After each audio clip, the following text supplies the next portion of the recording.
नमस्कार साथियों।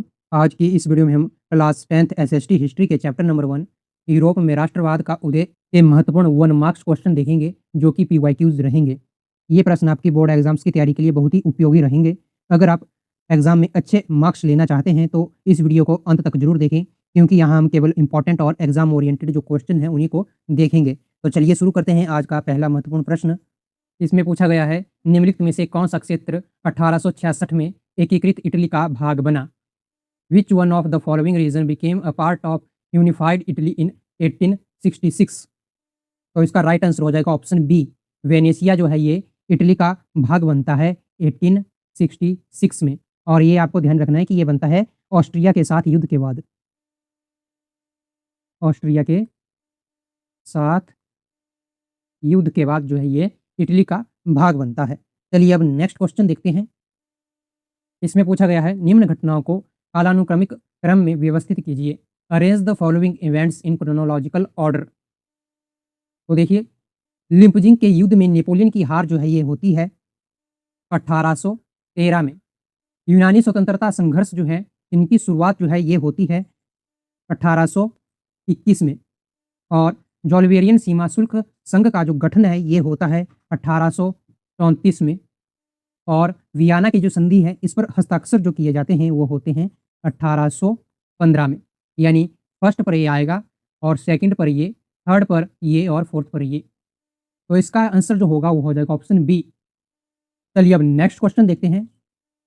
जर्मानिया रूपक में तलवार के चारों ओर जैतून की शाखा निम्न में से किसका प्रतीक है?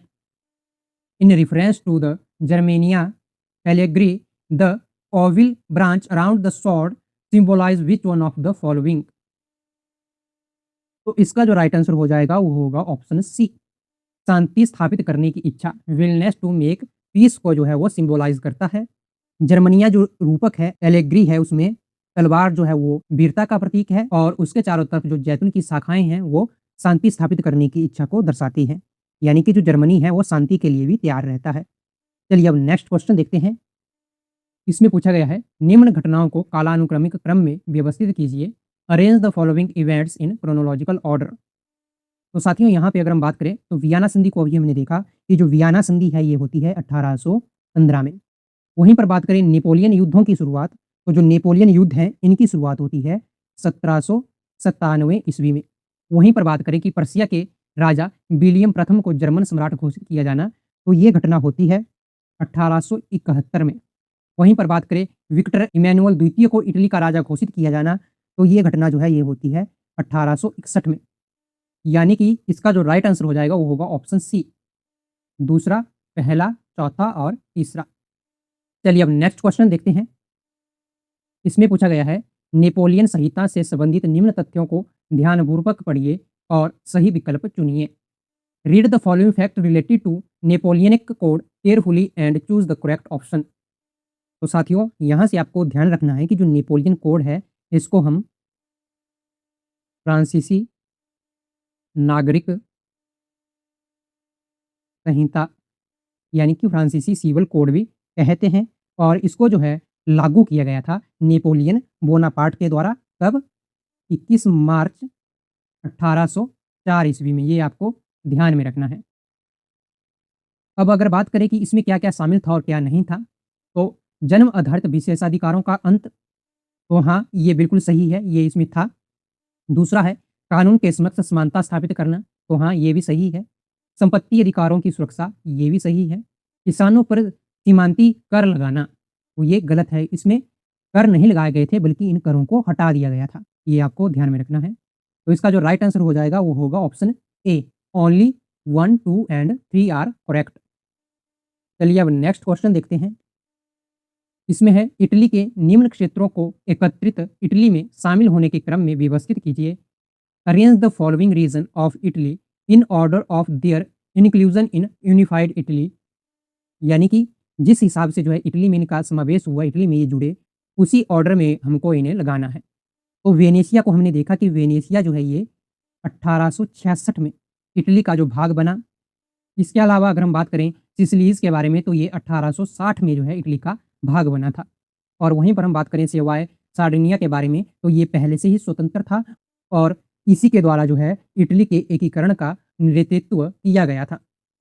तो इसका आंसर हो जाएगा ऑप्शन बी, यानी पहले पर सेकंड आएगा, फिर थर्ड और फिर फर्स्ट। चलिए अब नेक्स्ट क्वेश्चन देखते हैं। इसमें है 2 कथन दिए गए हैं, कथन और कारण। नीचे दिए गए कोटों के अनुसार सही उत्तर चुनिए। There are 2 statements marked as assertion and reason.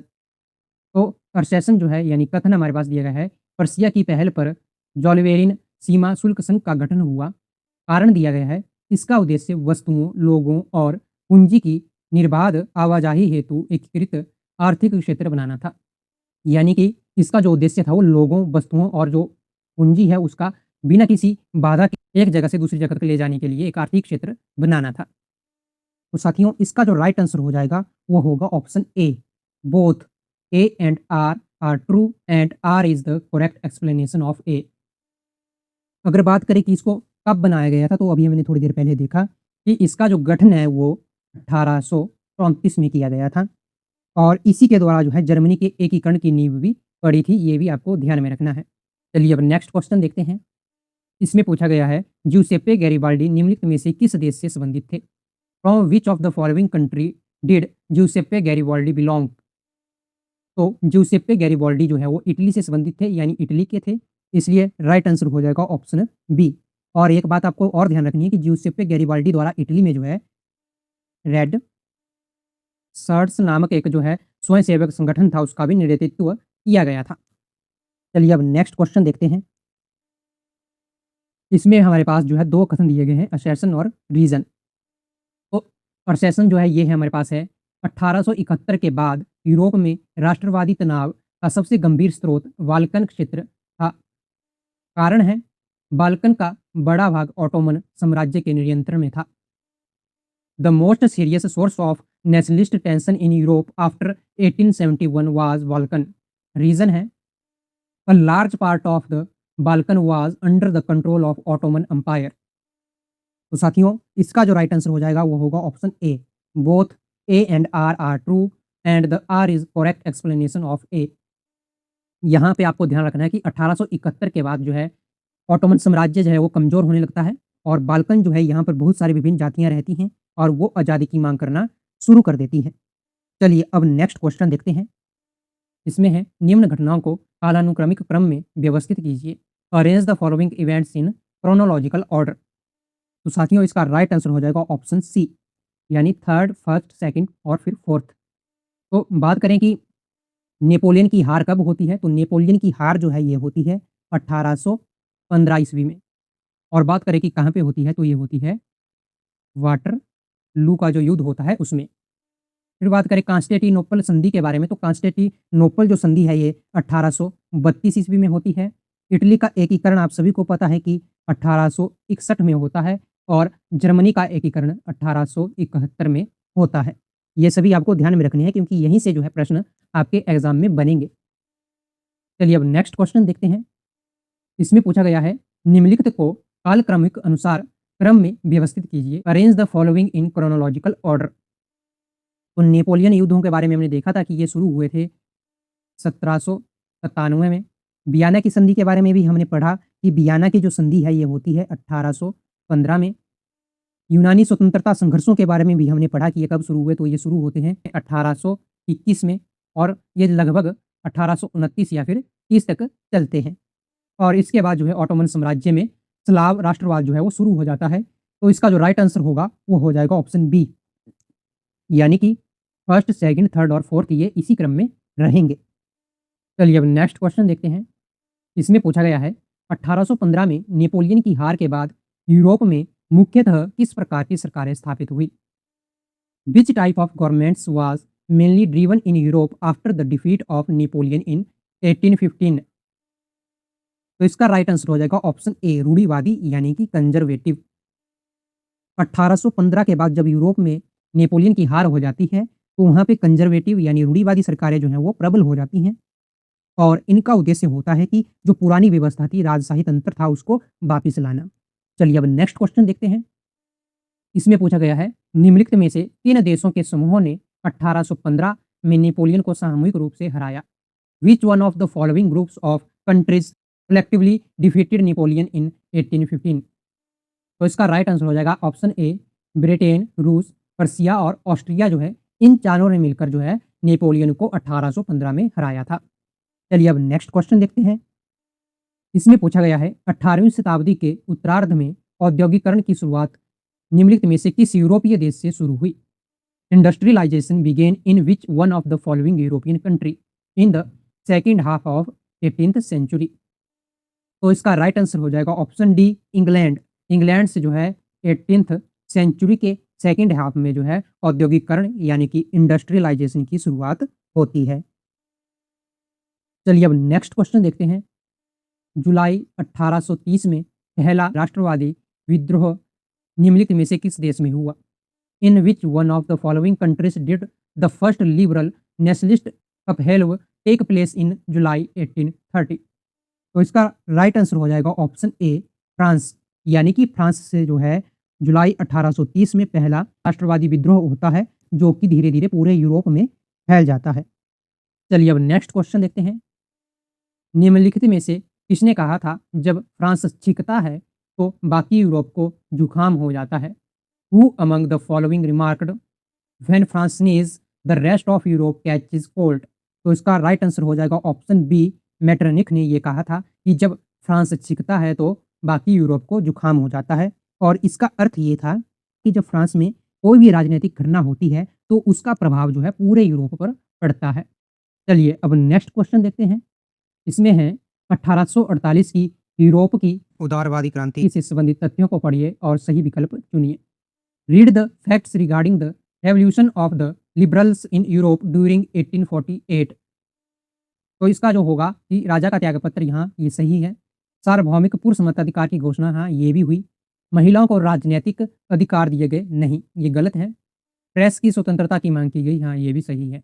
यानी कि इसका जो राइट आंसर होगा वो हो जाएगा option D, only 1, 2 and 4 are correct. यानी कि 1848 की यूरोप की उदारवादी क्रांति से जो है राजा ने त्यागपत्र दिया, सार्वभौमिक पुरुष मताधिकार की घोषणा हुई, प्रेस की स्वतंत्रता की मांग की गई, लेकिन जो महिलाएं हैं उनको राजनीतिक अधिकार नहीं दिए गए।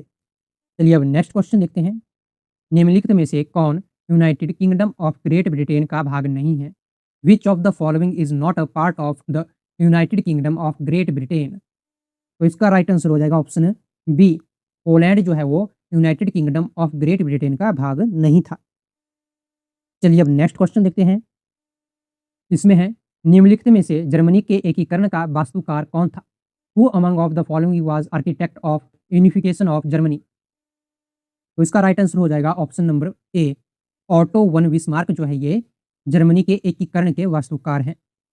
इन्होंने जो है पर्सिया की सेना और नौकरशाही की मदद से जो है जर्मनी का एकीकरण की प्रक्रिया को पूरा किया था। चलिए अब नेक्स्ट क्वेश्चन देखते हैं। इसमें है 1830 के दशक में इटली गणराज्य के लिए संगठित कार्यक्रम तैयार करने वाला कौन था? Who among of the following put together a coherent program in an Italian republic during the 1830? तो इसका राइट आंसर होगा ऑप्शन सी, जुसेप्पे मैज़ीनी जो है उन्होंने 1830 के दशक में इटली गणराज्य के लिए संगठित कार्यक्रम जो है वो तैयार किए थे। और ये कार्यक्रम जो है इनके द्वारा यंग इटली नामक एक संगठन बनाया गया था, उसके अंतर्गत किए गए थे। चलिए अब नेक्स्ट क्वेश्चन देखते हैं। 1861 में एकीकृत इटली का राजा किसे घोषित किया गया? Who among of the following was proclaimed king of United Italy इन 1861? तो इसका राइट आंसर हो जाएगा ऑप्शन बी, विक्टर इमैनुअल द्वितीय को जो है वो 1861 में एकीकृत इटली का राजा घोषित किया गया था। चलिए अब नेक्स्ट क्वेश्चन देखते हैं। नए जर्मनी में निम्नलिखित आधुनिक पहलुओं में से किन पर विशेष जोर दिया गया? On which of the following modern aspect did the new Germany place a strong emphasis? तो जो आधुनिक पहलू जो हैं जिन पर विशेष जोर दिया गया था जर्मनी में वो हैं मुद्रा, बैंकिंग, कानून व्यवस्था यानी कि currency, banking, legal system. Demography पर वहाँ पे विशेष ध्यान नहीं दिया गया था। इसलिए इसका जो राइट आंसर होगा वो होगा ऑप्शन डी, ओनली 1, 2 एंड 3। चलिए अब नेक्स्ट क्वेश्चन देखते हैं। इसमें है निम्नलिखित में से कौन सा इतालवी राज्य एक इतालवी शाही परिवार द्वारा शासित था? विच one of the following Italian state was ruled by an Italian princely house. तो इसका राइट आंसर हो जाएगा ऑप्शन डी, सार्डिनिया, पाइडमोंट। आप सभी को पता होना चाहिए कि जो इटली है वो 7 राज्यों में बँटा था, जिसमें से केवल सार्डिनिया, पाइडमोंट पर जो है इतालवी राजघराने का शासन था। चलिए अब नेक्स्ट क्वेश्चन देखते हैं। कैवूर की विशेषताओं की पहचान कीजिए और सही विकल्प चुनिए। Identify the characteristics of Cavour among the following and choose correct option. तो कैवूर जो है वो एक इतालवी राजनेता थे, बिल्कुल सही है। वे इतालवी से बेहतर फ्रेंच बोलते थे, बिल्कुल सही है। वे एक कुशल कूटनीतिज्ञ थे, ये भी बिल्कुल सही है। वे शाही परिवार से संबंधित थे, तो ये गलत है, वो शाही परिवार से संबंधित नहीं थे। तो इसका राइट आंसर हो जाएगा option B, only 1, 2 and 3 are correct, यानी कि पहला, दूसरा और तीसरा ही सही है। चलिए अब नेक्स्ट क्वेश्चन देखते हैं। ये क्वेश्चन जो है आपके लिए रहेगा, क्योंकि ये क्वेश्चन हमने कभी पहले भी किया, और नेक्स्ट क्वेश्चन जो है ये भी आपके लिए ही रहेगा, और ये इस वीडियो का अंतिम प्रश्न है। ये भी हमने अभी थोड़ी देर पहले किया था। तो क्वेश्चन नंबर 25 एंड 26 जो हैं ये आपके लिए होमवर्क के तौर पर रहेंगे। इनका आंसर आप कमेंट बॉक्स में ज़रूर देना। अगर हम बात करें कि ये प्रश्न कब-कब पूछे गए थे, तो जो क्वेश्चन नंबर 1 से लेकर 6 तक थे ये 2025 में पूछे गए थे। इसके अलावा जो 7 से लेकर 10 तक थे वे 2024 में पूछे गए थे। वहीं पर प्रश्न नंबर 11 जो था ये 2023 में पूछा गया था, और प्रश्न नंबर 12 से लेकर 24 तक जो थे ये 2022 में पूछे गए थे, और प्रश्न नंबर 25 और 26 जो हैं ये 2021 में पूछे गए थे। यानी कि जितने भी क्वेश्चन हमने आज देखे ये सारे जो हैं पीवाईक्यूज़ हैं, यानी पहले पूछे जा चुके हैं और 1 मार्क में ही पूछे गए हैं। अगर आप इन क्वेश्चंस को बहुत अच्छे से ध्यानपूर्वक पढ़ेंगे, जो एक्स्ट्रा चीज़ें मैंने इनके बारे में आपको बताई उनको भी ध्यान में रखेंगे, तो 1 मार्क क्वेश्चन जो है आपके फर्स्ट चैप्टर के यहीं से बनेंगे। अगर आप इसी तरह के और भी वीडियोज़ को देखना चाहते हैं, जिनमें हर चैप्टर के अलग-अलग 1 मार्क क्वेश्चन, 3 मार्क्स क्वेश्चन और 5 मार्क्स क्वेश्चन को बताया गया हो, तो आप हमारे चैनल को सब्सक्राइब कर सकते हैं। और अगर आपको इस वीडियो से भी कुछ नया सीखने को मिला होगा, आपके एग्ज़ाम में कोई भी थोड़ी बहुत मदद हुई होगी, तो हमारे इस वीडियो को लाइक करना और हमारे चैनल को सब्सक्राइब करना। मिलते हैं आपसे अगले वीडियो में, तब तक के लिए आप सीखते रहिए, पढ़ते रहिए। जय हिंद, जय भारत।